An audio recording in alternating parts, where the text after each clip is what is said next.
السلام علیکم میرے دوستو۔ کہتے ہیں کہ کسی ملک کا ایک بادشاہ اپنے ایک ملازم سے ناراض ہو گیا۔ بادشاہ نے ملازم کو دربار سے نکال دیا اور حکم دیا کہ تم دن رات اپنے گھر میں رہو، کہیں باہر نہ نکلنا اور کوئی کام بھی مت کرنا۔ یہ بظاہر کوئی کڑی سزا تھی اور نہ ہی ایسی قید جس میں اس ملازم کو تکلیف ہوتی۔ اسے تو اپنے ہی گھر میں رہنا تھا، لیکن اس حالت میں چند ماہ گزرنے کے بعد وہ گھبرا گیا۔ ایک آدمی ایک ہی جگہ اور مخصوص لوگوں کے درمیان کب تک رہے؟ اسے وحشت ہونے لگا۔ وقت کاٹنا دوبر ہو گیا۔ وہ سارا دن پڑا رہتا اور کوئی کام بھی نہیں کر سکتا تھا۔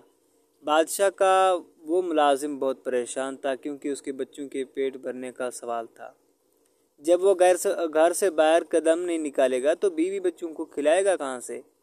اتفاق سے کچھ دنوں بعد اسے معلوم ہوا کہ بادشاہ کے دربار میں کوئی بڑا اہتمام کیا گیا ہے۔ وزیر، امراء اور نوابوں کو دربار میں دعوت دی گئی ہے۔ ملازم، جس کا نام سردار تھا، اس کو ایک ترکیب سوجی تو اس کی آنکھیں چمک اٹھیں۔ اس نے اپنی بیوی کو پڑوس میں ایک قیمتی جوڑا لانے کے لیے بھیجا۔ وہ پڑوس سے قیمتی جوڑا لے آئی۔ سردار نے مانگے کا قیمتی جوڑا جلدی سے زیب تن کیا اور گھر سے نکل پڑا اور شان سے چلتا ہوا شاہی دربار میں جا پہنچا۔ درباری سمجھے کہ کوئی معزز مہمان ہے۔ وہ دوسرے بڑے لوگوں کے ساتھ کرسی پر بیٹھ گیا۔ دربار شروع ہوا۔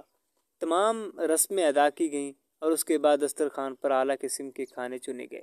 سردار نے بھی ہاتھ بڑھا کر خوب ڈٹ کر کھانا کھایا اور پھر نظر بچا کر بڑی چلاکی سے سونے کی ایک رکابی اپنے پاس اپنے لباس میں چھپا لی اور دربار ختم ہوتے ہی وہاں سے سب سے نظر بچا کر گھر پہنچ گیا۔ گھر آ کر بڑے مزے سے سارا واقعہ اپنے بیوی کو سنایا۔ پلیز دوستو میرے چینل کو سبسکرائب کریں۔ اس نے اپنی بیوی کو وہ سونے کی رکابی دی اور وہ اس کا ایک ٹکڑا کاٹ کر بازار جاتی اور جوہری کو فروخت کر کے کچھ رقم لے آتی۔ یوں سردار کی زندگی آرام سے گزرنے لگی اور پریشانی دور ہو گئی۔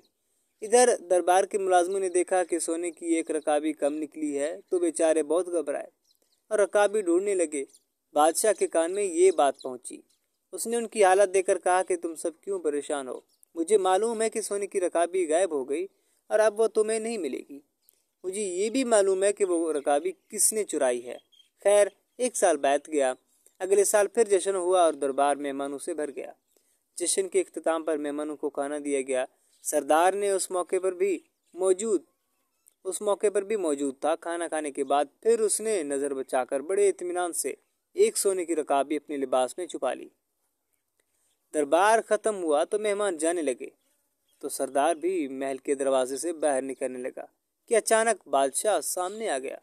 بادشاہ کو دیکھ کر وہ بہت سٹ پٹایا اور گھبرا کر ادھر ادھر دیکھنے لگا۔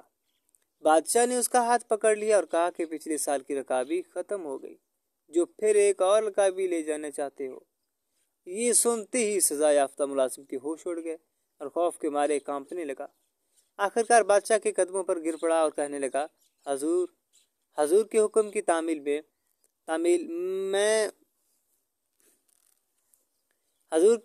تعمیل میں مجھے میرے گھر میں بند کر دیا گیا تھا۔